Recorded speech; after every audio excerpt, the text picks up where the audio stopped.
situation now with cancel Dark Crystal Age of Resistance after one season. The show premiered like a year ago, over a year ago, and it kind of came and it kind of went. As with most Netflix shows, they kind of come and they kind of go. Only a few of them have been able to kind of reach the levels of, let's say, Stranger Things or even You. Some shows that do so well, like The Witcher and whatever else, that live on in infamy. A lot of other stuff just gets kind of pushed to the sideline. And one of the main reasons for that is, well, Netflix's binge culture method, which at this point is so anti-consumer and antithetical to the concept of storytelling that I think it's now doing more harm than good. But first, let's talk about the story itself here. So according to Variety, they've been able to confirm that the Dark Crystal Age of Resistance is canceled after just one season. Saying that it's canceled its fantasy puppet series, The Dark Crystal, after a single season. The show was a prequel to the 1982 Jim Henson movie. And again, I want you to pay attention to that. It was a prequel to the 1982 film. All right. So a movie that in and of itself is nearly 40 years old. And I say this because I was born in 82 and I feel it was so old now. But it was it was over 3.5 decades old. And it was a prequel series to a cult classic movie.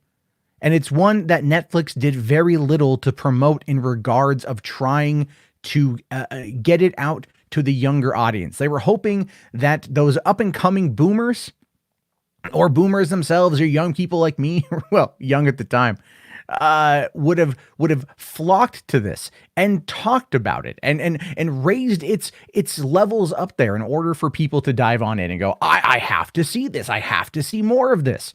They didn't, though. And this is, again, the biggest problem with Netflix, which just pumps out, it just pumps and dumps everything. And it's so, I don't know, I'm kind of over with it right now, to be honest with you. I'm kind of very much over a lot of their antics. But this is what they're saying here. Lisa Henson, who's an executive producer, she says, we can confirm that there will not be an additional season of The Dark Crystal Age of Resistance. We know fans are eager to learn how this chapter of the Dark Crystal saga concludes, and will look for ways to tell that story in the future. Our company has a legacy of creating rich and complex worlds that require technical innovation, artistic excellence, and masterful storytelling. Our history also includes productions that are enduring, often finding and growing their audiences over time, and proving again and again that fantasy and science fiction genres reflect eternal messages and truths that are always relevant. We are deeply proud of our work on Age of Resistance and the acclaim it has received from fans, critics, and our peers, most recently receiving an Emmy for Outstanding Children's Program, which were just last night, which were, so it's like, again, it won an Emmy, which is an award, which is what Netflix wants, but HBO took everything last night with Watchmen and Succession. And I forget the other show that did really well, but like 3 shows kicked a lot of ass last night. And really, HBO is walking away with these awards. Netflix wants these awards. So what does Netflix do? Why is Netflix screwing itself? Why are they sabotaging this? Well, like I said, these things take time. These things take time to get to. Stories like The Dark Crystal Age of Resistance, which if you go and you watch it, it's good, but it is a slow burn. The episodes are an hour long when they maybe shouldn't have been, when they maybe should have been a half hour, or to have a reduced episode count to keep people engaged. But a lot of people I talked to kind of checked out before the end because it was a bit of a slog to get through, which is unfortunate because it's so technologically amazing, but still the show itself just failed to capture the imagination of the original fans of the 1982 classic. And then because of that, because we live in the age right now where all of this has to be binged all at once or else it's deemed a failure, the fact that no one talked about Age of Resistance over the span of the last 13 months really does go to show you that people just forgot it existed. And it was one of Netflix's most expensive shows due to its production process. When I talk about Netflix sabotaging this stuff, I've been very open about this for a lot of other projects, but let me break it down for you guys once again. When Netflix goes out and they acquire a property and they want to bring a show, what they do is they pimp up that they've got the show. They go, we've got Dark Crystal Age of Resistance. It's a prequel series. We're working with the Henson Company. We're giving them lots of money. We can't wait to dive in. And then it's almost like crickets until a trailer. And then it's not much else after that. And then the show comes out and then it's kind of done.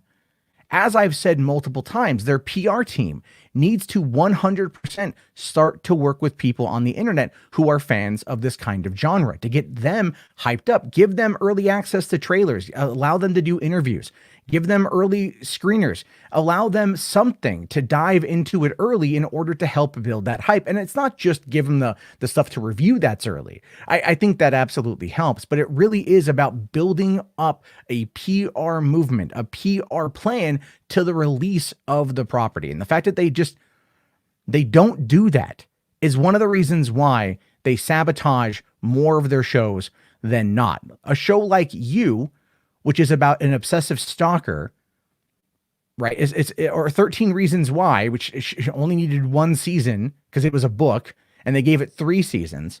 The only reason why they did was because young people watched it. It got talked about on social media. It got 13 Reasons Why was controversial due to the fact that it dealt with suicide. You was controversial because it dealt with the idea of stalking and sexual abuse and sexual harassment and all those things. But people talked about it. People engaged with it. People liked it. And they binged it. And so that just reinforces Netflix's plan. When people binge it, then if it's some shows do well, they go, okay, cool, we're good. When in reality, no, we're not good. When in reality, the way it's going is absolutely freaking different. Because a lot of these shows need time to build an audience. Yes, the week-to-week method, it sucks sometimes because a show is good and you want to dive in like The Boys. But The Boys season 2 dropping week to week is great because it allows me time to watch the episode and to talk about it and to engage with my friends about it and then to build up excitement and hype for the next episode and allow for it then to continue to grow and continue to grow and continue to grow. That's one of the reasons.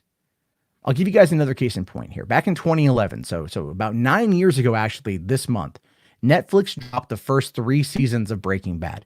At the time, the 4th season of Breaking Bad, it was about halfway through. People had now had the ability to binge the first 3 seasons, which they did. And guess what happened? They all flocked over to AMC to watch season 4, leading to that very awesome finale that was very spectacular and very well talked about because people had built up this love for a show, but still watched it week to week in order to get to that end. And then the hype for season 5 was off the charts, which is why they broke it into 2 chapters and all of those particular things, or 2 parts.